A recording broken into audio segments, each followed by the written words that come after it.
Ciao a tutti e bentornati, sono Nico e in questo video vi mostrerò come installare Windows 11 senza possedere un account Microsoft, quindi con un account locale.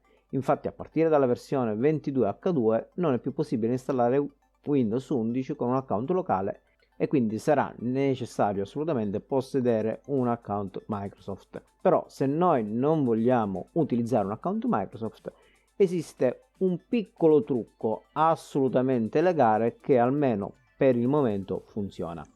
Quindi per prima cosa installiamo Windows 11 e una volta che siamo giunti al momento della configurazione finale connettiamoci a una rete, perché ripeto, per far funzionare questo trucco è necessario innanzitutto connettersi a una rete. Una volta connessi alla rete andremo ad utilizzare il nostro trucco assolutamente legale, ripeto, perché non andiamo a modificare niente. Per fare questo utilizzeremo gli account email bannati, quindi account email che sono stati usati troppe volte per installare Windows 11 e Microsoft ha bloccato. Uno di questi account email bannati è il seguente, quindi voi andate a digitare 6@6.com,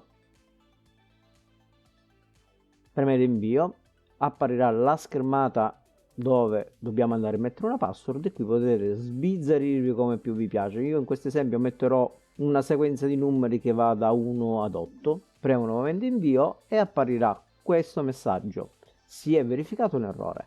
Grazie a questo messaggio, che appare proprio perché abbiamo utilizzato un indirizzo email bannato dai server della Microsoft, potremo continuare la nostra installazione utilizzando un account locale. Naturalmente se in un secondo momento vorremmo inserire un account Microsoft, niente ce lo vieta.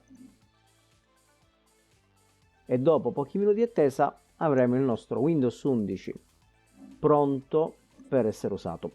Da Nico è tutto, spero che il video vi sia piaciuto, soprattutto spero che vi sia tornato utile. Se avete dubbi o domande scrivetemi pure, risponderò appena possibile. Mi raccomando, lasciate un like, iscrivetevi al canale, cliccate sulla campanellina e da Nico è tutto.